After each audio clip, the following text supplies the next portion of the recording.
नमस्कार मित्रों। आज युग चिंतन में महामानव बनने का राजमार्ग। आइए जरा समझदारी अपनाएं और समझदारों की तरह सोचना आरंभ करें। मनुष्य जीवन सृष्टि की बहुमूल्य धरोहर है जो स्वयं को सुसंस्कृत और दूसरों को समुन्नत करने की दो प्रयोजनों के लिए सौंपा गया है। इसके लिए अपनी योजना अलग बनानी और अपनी दुनिया अलग बसानी पड़ेगी।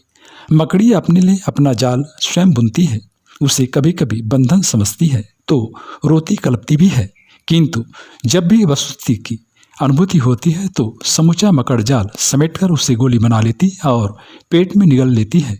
अनुभव करती है कि सारे बंधन कट गए और जिस स्थिति में अनेक व्यथा वेदनाएं सहनी पड़ रही थी सदा सर्वदा के लिए समाप्त हो गई।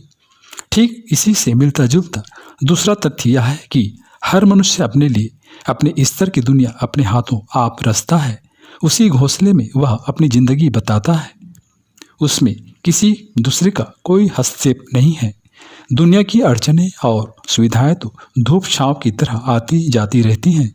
उनकी उपेक्षा करते हुए कोई भी राहगीर अपने अभिष्ट पथ पर निरंतर चलता रह सकता है। किसी के भी वश में इतनी हिम्मत नहीं जो लड़ने वालों के पैर में बेड़ी डाल सके। भले या बुरे स्तर के आश्चर्यजनक काम कर गुजरने वालों में से प्रत्येक की कथा गाथा इसी प्रकार की है, जिसमें प्रतिकूल परिस्थितियों का झीना पर्दा उन्होंने हटाया और वही कर गुजरे जो उन्हें अभिष्ट था। शास्त्रकारों और आप्तजनों ने इस तथ्य पर पग पग पर प्रतिपादन किया है। वेदांत विज्ञान के चार महत्वपूर्ण सूत्र हैं: तत्त्वमसि, अयम आत्मा ब्रह्म, प्रज्ञानम ब्रह्म, सोहम। इन चारों का एक ही अर्थ है कि परिष्कृत जीवात्मा ही पर ब्रह्म है। हीरा और कुछ नहीं, कोयले का ही परिष्कृत स्वरूप है।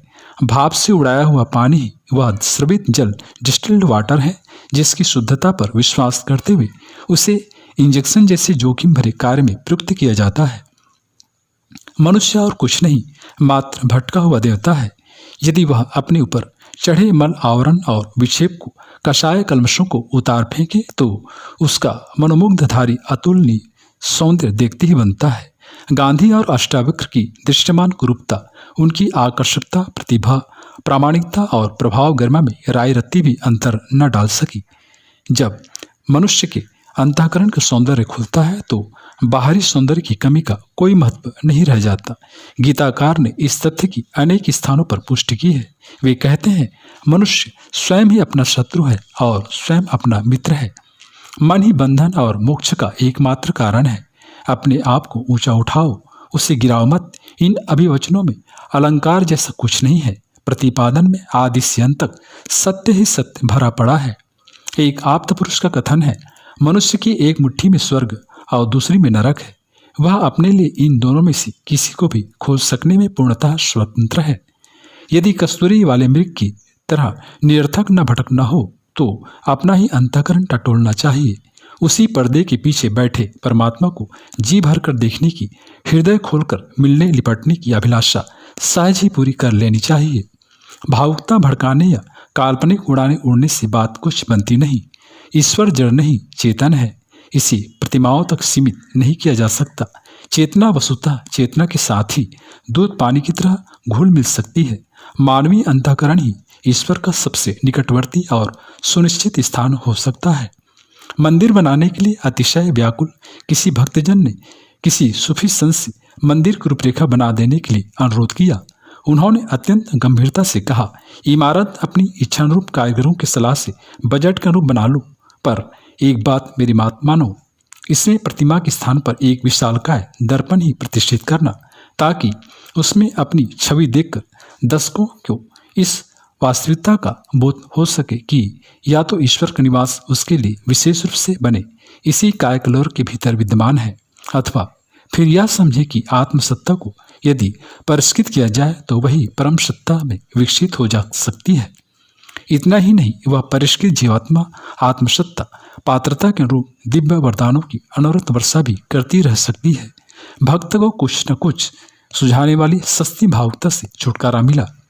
उसने एक बड़ा हाल बनाकर सचमुच ऐसे स्थान पर एक बड़ा दर्पण प्रतिष्ठित कर दिया, जिसे देखकर दर्शक अपने भीतर के भगवान को देखने और उन्हें निखारने उभारने का प्रयत्न करते रह सके।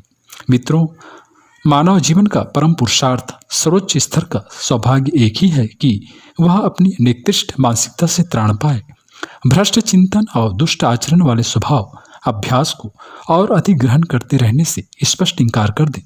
भूल समझ में आने पर उल्टे पैरों लौट पड़ने में कोई बुराई नहीं है। गिनती गिनना भूल जाने पर दोबारा नए से गिनना आरंभ करने में किसी समझदार को संकोच नहीं करना चाहिए। जीवन सच्चे अर्थों में धरती पर रहने वाला देवता है। नर कीटक, नर पशु, नर पिशाच जैसी स्थिति तो उसने अपनी मनमर्जी से स्वीकार की है। यदि वह कायाकल्प जैसे परिवर्तन की बात सोच सके तो उसे नर नारायण महामानव बनने में भी देर न लगेगी।